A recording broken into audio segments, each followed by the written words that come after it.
So, you've finished Resident Evil Requiem, and now you're wondering, hey, what's this final puzzle thing in the challenge section? Well, don't worry, I'm here to help you solve the final puzzle in Resident Evil Requiem. Let's get right to it.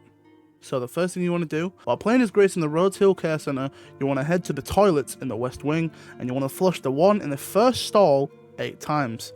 The reason to this is related to a file that you find at the very start of the game. I'll put it on the screen here for you. That little blood stain on the right there, that's supposed to be an 8. So that's how you're supposed to know about that. The second thing you want to do is go to the disposal room in the basement section. Now you want to get to this room through the dissection room so the bodies can drop in the water. Once you're in that room, just wait 15 minutes for 115 bodies to drop. This is related to a file right here on screen where it says stuff about 115 and waiting and etc, etc. Be sure to make a save at the typewriter so you don't mess this step up. Once you've made a save and have waited the precise 15 minutes that you have to wait, drain the water out and do the section as normal. You have to make sure every single zombie gets grinded. You can't kill a single one. If you mess up one time, you'll have to do the whole part again, which is why I really recommend saving the game before you do this part, or you'll have to do every single step again leading up to this part, which it's not that many steps, but it's still 15 minutes of your time. After you've grinded every single zombie, just proceed through the section as normal until you go through the water slide. It's not really a water slide, it's more like a blood slide, but there is a little lever to your right as you're coming up the stairs to get out of the blood. Pull that lever. 1 or 2 messages will show up once you've pulled this lever, and that will determine whether you've done these steps correctly or have to reload the save. Those 2 messages are a ton of blood has been drained or a torrent of blood has been drained. You want the torrent. If you get a ton, reload the save. You either didn't wait 15 minutes or you killed a zombie by accident. Don't worry, I also killed a zombie the first time I did it. It was stupid. Oh,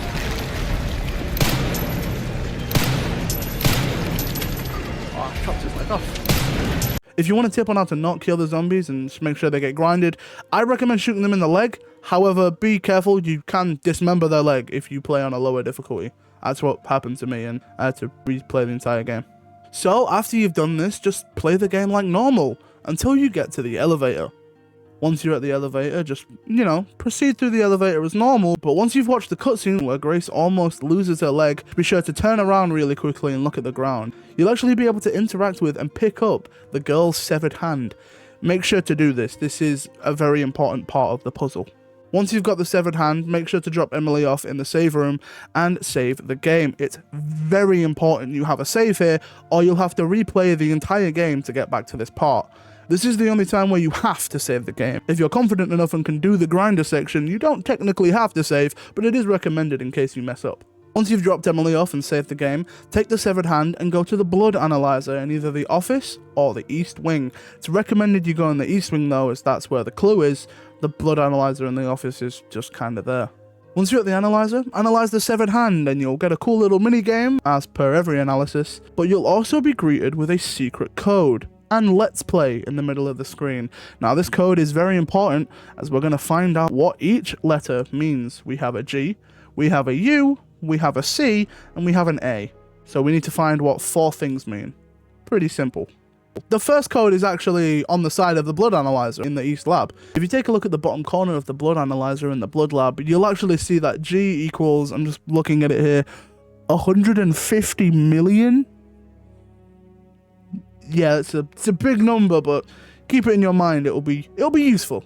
Now, just head back to Emily and play the game as normal until you get to the VIP suite after talking with Harry in the courtyard. Normally what you do in this section is interact with the bottle of wine, get the little DNA thing, and drop the elevator down to the lab, but what we're going to do instead is interact with the hourglass on the desk. We're going to unscrew both sides of it and flip it upside down. You'll see the sand dripping down and piling up in the bottom. Look at the top of the inside of the hourglass and you'll see that U equals 380,000. That's another code, that's another letter. The next code will be found in the private lab. C equals 4.2 LY.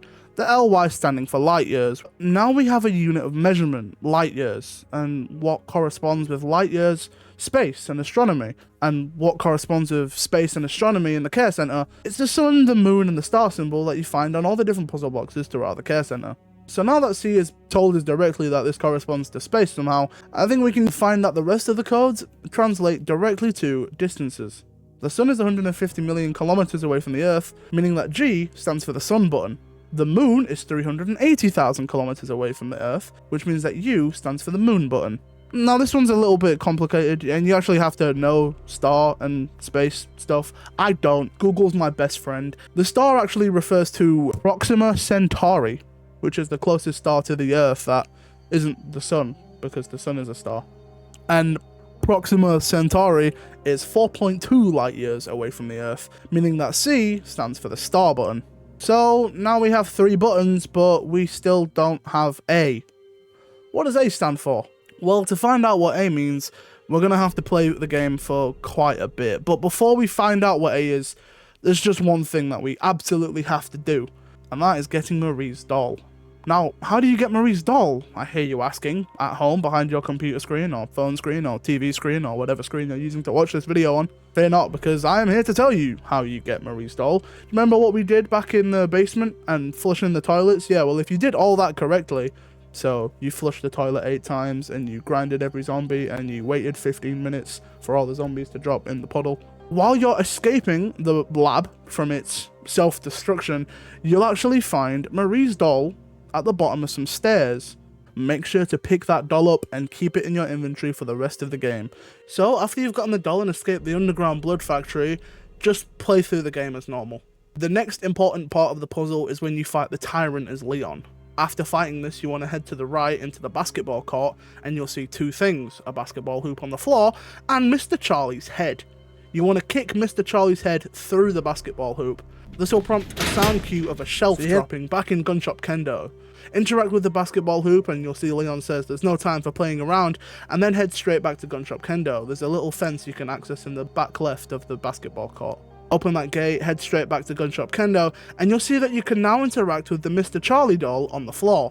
Doing so will tell you to just ignore A, which means that the code is actually changed. It says GGC, GUC, GUG, UCU. Now, remember, we'd figured out what each of those symbols meant with the space and the astronomy, and now we have the correct code of Sun, Sun, Star, Sun, Moon, Star, Sun, Moon, Sun, Moon, Star, Moon. Now we have a code, but no way of inputting it. I mean, we're Leon, we just beat Tyrant. Don't worry. Just finish the game. So, you finished the game. Welcome back. There is literally only one thing left to do.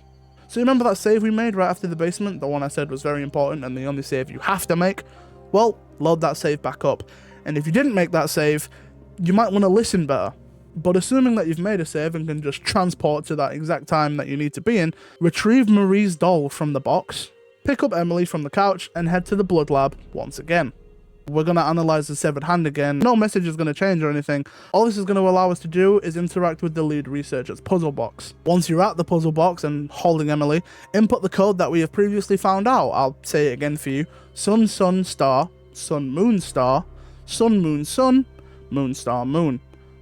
Once you've inputted that, you'll hear, well, I don't want to spoil it for you. Well, you've done the final puzzle. Congratulations! I'm very grateful to have helped you in your journey. Make sure to hit the like button and the subscribe button. Comment down below if I helped you solve the final puzzle. And I'll catch you guys tomorrow for a brand new video. Take care and peace.